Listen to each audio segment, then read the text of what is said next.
Oi, gente, Fernando aqui, tudo bem? Bem-vindo a mais um vídeo do canal. E hoje eu queria conversar com vocês e refletir sobre o assunto da carteirada. A carteirada é uma coisa bem típica brasileira, que é aquele momento em que você se sente superior à pessoa que está na sua frente e fala: "Você sabe com quem você está falando?"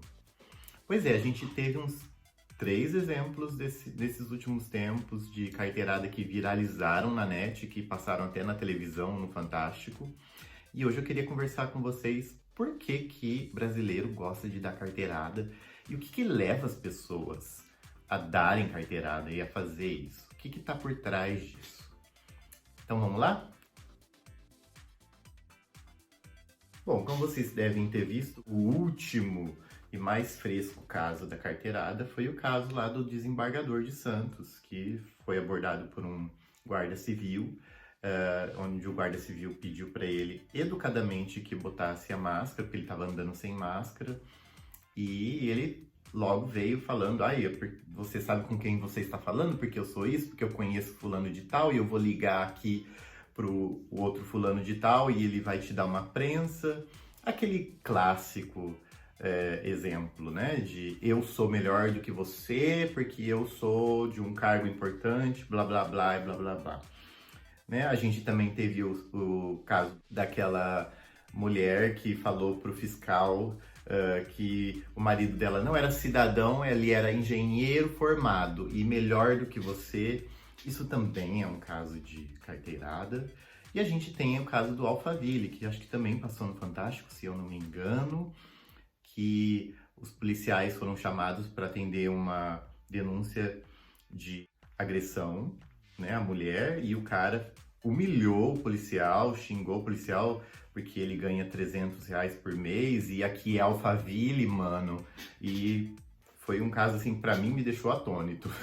Sabe assim, porque por um lado a polícia, quando é um bairro pobre, com preto pobre, eles são os poderosos, eles humilham as pessoas, eles batem, eles agridem, matam as pessoas. E por outro lado, quando é em Alphaville, eles se deixam humilhar, pode fazer com eles de gato e sapato o que você quiser, porque você ganha 300 mil por mês, afinal. Então, eu queria fazer uma reflexão do que está por trás disso, por que isso acontece e falar também de três aspectos dentro disso, que é o caso da formação, da inteligência e dos valores morais das pessoas. Tem um autor que chama Gessé de Souza, que ele tem um livro que chama A Elite do Atraso. E é um livro muito discutido, muito usado. Muita gente fala sobre esse livro, principalmente quando se trata de casos como esse, da carteirada, entre outros também, né? Que fala que a elite brasileira, ela se acha melhor, ela adora usar esse artifício da carteirada, porque ela acha que só porque ela tem dinheiro e poder e tem informação, ou então tem cargos importantes, que ela pode humilhar o outro, que ela é melhor do que o outro, dando assim aquela sensação de que a sociedade é dividida em castas quase, né? Existe cidadão de primeira e existe cidadão de segunda e terceira e sei lá o que, classes, né? Sendo que não se deve ser assim. Uma sociedade tem que ser uma sociedade igualitária. As leis, as obrigatoriedades, os direitos são para todos, independente da posição social daquela pessoa. Se aquela pessoa é rica ou ela é pobre, ela tem os mesmos direitos, os mesmos deveres, as regras são para todos. Mas não, no Brasil a elite acha que as regras e os direitos e deveres são para uns e não para outros. Ela depende da posição social da pessoa. Se eu sou rico, se eu tenho um cargo importante em uma empresa muito famosa, muito grande, muito rica, se eu sou uma pessoa poderosa, eu posso passar por cima da lei. A lei não funciona para mim. Eu estou acima da lei e a lei funciona só para os mais fracos. Eu estou acima disso. E isso é uma coisa assim típica de países igual ao Brasil, onde a desigualdade social é extremamente grande, né? O Brasil é um país extremamente desigual socialmente. Assim, desde que teve a ascensão da extrema-direita no Brasil, né, o bolsonarismo ganhou o Brasil, tanto na mídia quanto na internet. Existem pessoas tentando te enganar, você aí que está assistindo, tentando te convencer de que três coisas diferentes são a mesma. E aqui eu estou falando de formação, formação acadêmica, formação profissional, inteligência e valores morais. Então, o bolsonarismo, o olavismo, essas linhas de pensamento ideológica que hoje estão no poder, tentam convencer as pessoas de que essas três coisas que eu falei são a mesma coisa, sendo que essas são três coisas totalmente distintas. O fato de uma pessoa ser formada, dela ter formação acadêmica, dela ter mestrado, dela ter doutorado, não indica que ela seja super inteligente, gente. É isso que eu tô falando mesmo. Uma pessoa não pode ser considerada inteligente só porque ela tem formação acadêmica ou só porque ela tem uma formação especial profissional.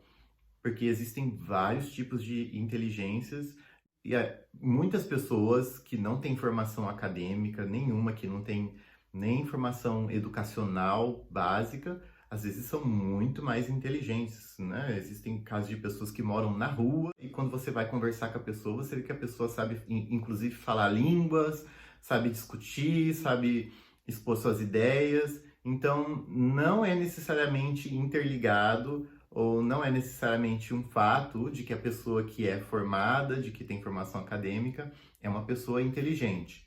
E muito menos de que essa pessoa também seja ética ou honesta. Quantas pessoas a gente já viu aí ao longo da história que eram médicos, juízes, do alto escalão de governos e militares que não eram honestos, que não eram éticos, né? Muito pelo contrário. Então, mas hoje a linha bolsonarista e olavista que está aí de ideológica tenta convencer você de que essas três coisas são correlacionadas, que elas são uma coisa só. E é isso que leva as pessoas a querer dar a carteirada, entendeu? Um dos aspectos, entendeu? Porque ela fala assim, bom, se eu tenho formação é porque eu sou inteligente, igual a moça lá falou pro fiscal, marido dela. Ele é engenheiro civil formado e por isso ele é mais inteligente e melhor do que você. Então você está usando ali as três coisas juntas. E aí você viu no que dá. Não é verdade, né? Acabou com a vida dessas pessoas esse episódio, né? O rapaz acho que já era desempregado, a moça acabou ficando desempregada e eles sofreram assim rechaçação total na internet, né? O desembargador, por exemplo, ele tem um cargo importante, ele é desembargador, mas ele mostrou ali naquela situação de que ele é moralmente nada melhor, inclusive muito inferior ao guarda civil que estava ali pedindo para ele usar máscara, que estava dando a multa, que estava se explicando porque que estava dando a multa, tentando convencê-lo a usar máscara, e ele estava sendo completamente mal educado, xingou o rapaz de analfabeto, inclusive. E daí para você ver que o fato dele ser um desembargador não quer dizer que ele seja melhor moralmente do que o guarda civil que estava ali, porque ele estava sendo completamente grosso, sem educação, tentando humilhar o guarda civil. Então mostra que moralmente ele não é nada melhor, muito pelo contrário.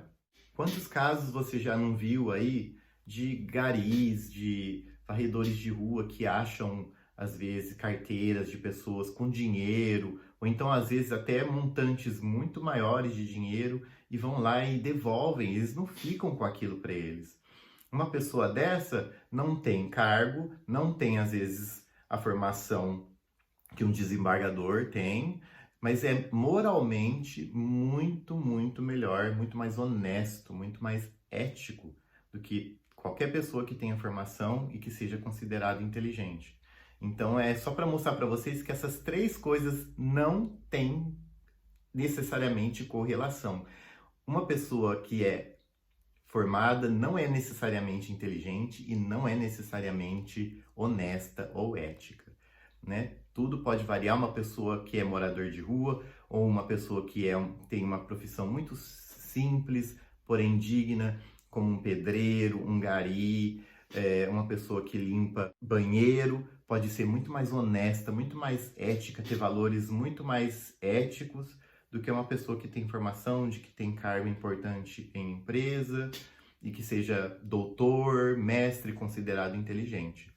Então, para vocês verem que essas três coisas não são necessariamente correlacionadas. Quando eu vejo esse tipo de coisa, fica claro para mim de que o Brasil está passando por uma crise, e eu não estou falando de crise política, crise sanitária, crise financeira, eu estou falando crise moral, sabe assim, com essa polarização que começou desde lá de 2013, gente, na época antes do golpe até da Dilma, até agora, até a eleição do Jair Bolsonaro, foi criando-se assim, essa polarização, esse campo de polarização, de semeamento do ódio, de ver as pessoas como se fossem inimigas, de não aceitar a opinião do outro, de querer impor a sua opinião sobre o outro, de ver o outro como adversário, como inimigo. Isso gera uma crise moral, né, no país. Isso mostra o quanto esse país está doente moralmente, a ponto das pessoas realmente acharem que elas são melhores do que as outras, de que existem seres, né, pessoas que são inferiores a ela só porque ela tem um cargo, só porque ela tem estudo, só porque ela tem dinheiro, que ela pode maltratar, que nada vai acontecer com ela, porque ela simplesmente é melhor do que as outras. Isso mostra que nós estamos passando por uma crise moral. Assim, a base para uma democracia saudável é o respeito entre as pessoas respeitarem as opiniões dos outros, mesmo que sejam diferentes das dela, entendeu? Assim, aqui na Alemanha eu vejo isso. É claro que aqui na Alemanha também existe esse mesmo movimento. Eu falei que no Brasil é desde 2013, antes do golpe. Aqui na Alemanha, mais ou menos em torno de 2015, com a crise dos refugiados, que partidos de direita, de extrema direita, ou então de direita populista, eles vão realmente no medo das pessoas, eles atingem a parcela da população que é intelectualmente menos esclarecida, e eles vão pelo medo da pessoa, né? No Brasil foi aquela coisa, a corrupção, a bandidagem, e aqui na Alemanha foi aquela coisa, os estrangeiros, os refugiados que estão vindo aqui para tirar os empregos, para tirar as condições de vida do alemão. Então isso joga com aquele medo que está dentro das pessoas, que mexe com o instinto de sobrevivência das pessoas, entendeu? É isso que é o mal, para mim é o mal do século, entendeu? Assim,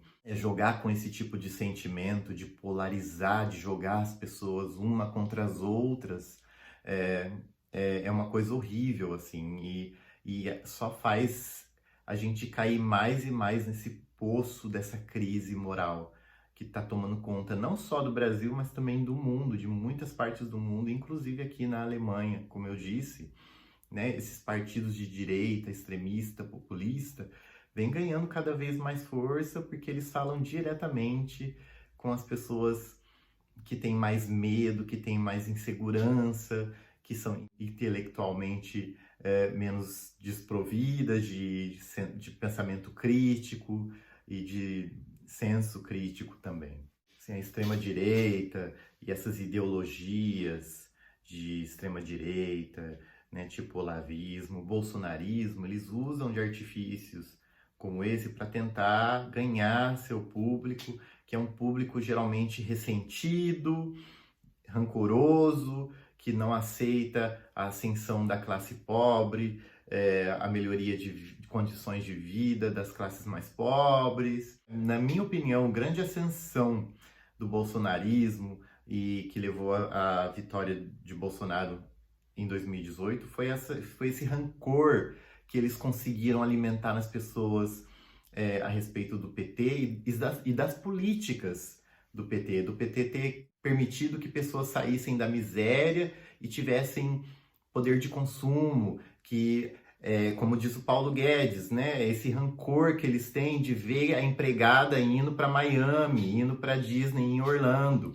Eles não querem ver isso, eles querem voltar no tempo, naquele tempo que a empregada tinha que dormir ali no quartinho da empregada e ter um salário de fome e nunca ter chance de conseguir nada equivalente ao que o patrão tem, entendeu? Então, é essa elite do atraso. Eles não querem que o pobre tenha melhor condições de vida e eles não querem sentar no mesmo avião, na mesma fileira que a empregada indo para Miami ou para Orlando, entendeu?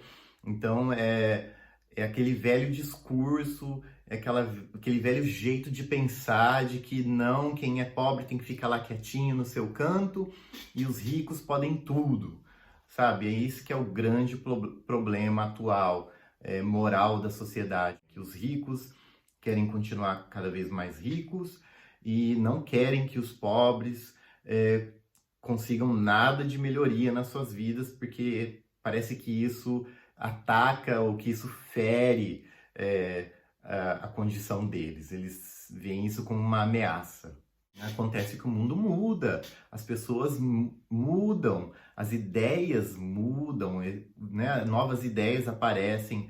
Essas pessoas que estavam antes em condições piores, elas lutam, elas trabalham, elas querem melhorias, elas conseguem também melhorias. E é isso que faz com que essa elite do atraso se sinta tão ameaçada. São conquistas que ao longo do tempo, com muito esforço, com muita luta, vão sendo feitas. Então, esses pensamentos retrógrados, eles já não são mais aceitáveis na sociedade de hoje, entendeu? Não é mais aceitável ser racista. Não é mais aceitável ser homofóbico. Eles não são mais toleráveis.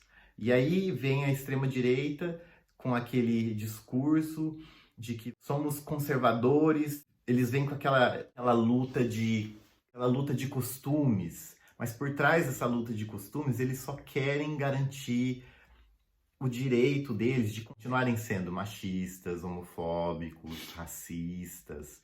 É aquela coisa, lutar contra o politicamente correto, né? Assim, o tiozão que faz aquela piada sem graça de 1980, que não tem mais graça porque é racista ou então porque é homofóbica, ele quer, na verdade, continuar fazendo aquela piada racista, homofóbica, e que as pessoas riam dele.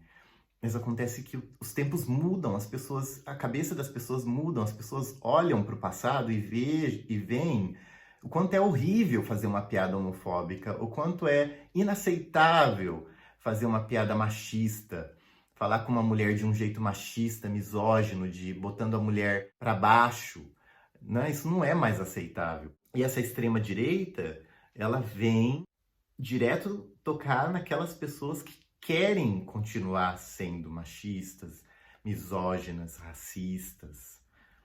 Então, e é uma luta, entendeu? Porque eles vêm assim, não falando, olha, nós vamos garantir para você o direito de voltar a ser machista, racista, misógino, homofóbico. Não, eles vêm, nós temos que lutar pelas pautas de costumes. Os costumes antigos têm que ser mantidos. Nós não podemos permitir que os costumes sejam destruídos. Só que isso não são bons costumes. Isso não são costumes que pertencem aos dias de hoje, que são aceitáveis mais nos dias de hoje. É isso que eles não veem. E a elite do atraso, ela apoia tudo isso, porque ela vive disso. A elite do atraso, ela vive de alimentar esses sentimentos ruins, esses costumes que não são mais aceitáveis, que não são mais passíveis de aceitação nos dias de hoje, no século XXI. Porque ela vive disso.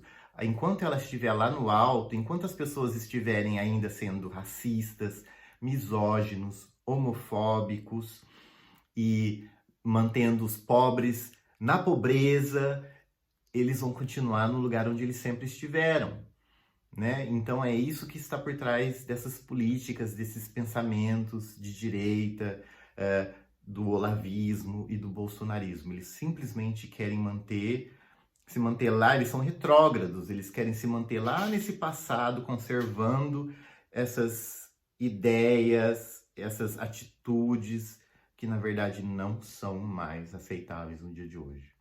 Com esse discurso de ódio que hoje está aí, essa polarização, eles fazem de tudo para atacar as pessoas.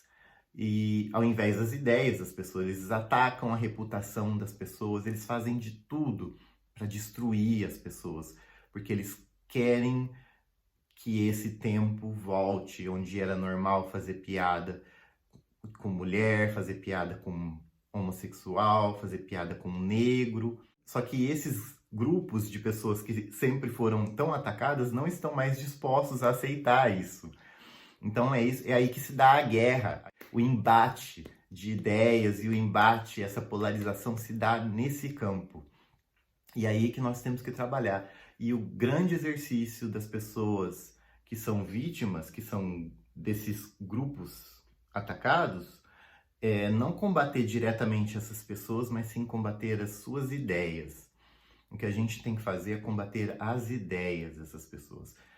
A gente tem que mostrar para essas pessoas que elas estão erradas em querer ser racista, em querer ser homofóbico, em lutar contra o politicamente correto. O politicamente correto está aí, que é para as pessoas viverem civilizadamente, em sociedade, numa sociedade democrática, livre, onde a minha opinião, mesmo que seja diferente da sua, não fira você como pessoa na sua individualidade, entendeu? O fato de eu achar uma coisa e você achar completamente diferente não deve nos tornar inimigos, não deve nos pôr numa situação de combate, de embate. É possível viver numa democracia respeitando o jeito de agir e de pensar do outro, mesmo que seja diferente do nosso. Por isso que é importante a luta, por isso que é importante esclarecer as pessoas, por isso que é importante lutar para melhorias. É sempre importante olhar para o outro e desejar o bem do outro. É sempre importante a gente fazer o melhor que podemos fazer, pensando não só na gente, mas no coletivo, gente, no conjunto. Não é um projeto de governo que faz um país, e sim um projeto de país feito pelo povo, para o povo. Não adianta um governador pensar que ele pode governar só para os 30% que o apoiam, porque isso não é mais uma democracia, ele tem que governar para todos. E as pessoas têm que saber lidar umas com as outras e respeitar as opiniões e as atitudes umas das outras também. Só assim a gente pode viver num mundo melhor e não nesse eterno embate. A gente tem que acabar com esse embate. E não é disseminando ódio, não é destruindo a reputação das pessoas, não é destruindo, esmagando o inimigo que a gente consegue. Né? Como disse lá o padre, eu sou feliz de não estar do lado dos que já venceram. Porque isso significa que eu ainda tenho força, que eu ainda posso lutar para melhorar alguma coisa. Bom, gente, era essa a reflexão de hoje. Pensem um pouco a respeito, principalmente nessa coisa de não combater a pessoa, mas sim as ideias das pessoas. Né? A gente não está aqui para acabar com a vida das pessoas, mas a gente pode tentar dialogar com as pessoas, a gente pode tentar entender o jeito que a pessoa pensa e debater com aquela pessoa com respeito, tentar colocar a nossa opinião e o nosso ponto de vista sem ferir o outro, sem atacar o outro. Né? É importante que a gente volte a dialogar, que a gente volte a se comunicar e a viver bem em sociedade. Tenho pensado muito nisso nesses dias, porque por causa dessa polarização, a gente é levado a deixar de gostar ou a ficar com raiva ou até odiar pessoas que são muito próximas da gente, que na verdade são pessoas que a gente ama, que a gente gosta, que a gente quer o bem, e a gente se pega com raiva da pessoa, só porque a pessoa tem um outro pensamento, porque a pessoa está apoiando um outro ponto de vista, uma outra opinião que não é a sua. E isso não é bom. A gente tem que parar e ver a pessoa e a ideia dela e separar isso, porque senão a gente vai entrar numa guerra civil e as pessoas vão começar a se matar umas às outras dentro de casa, e isso não é bom, isso não leva a nada, a civilização então vai acabar. A gente tem que construir um novo futuro, uma nova forma de lidar, de se socializar, de conviver com as pessoas. Bom, era isso. Muito obrigado por assistirem. Não se esqueçam de se inscrever no canal, de dar um joinha, de me seguir lá no Instagram e de compartilhar o vídeo. E até o próximo. Tchau!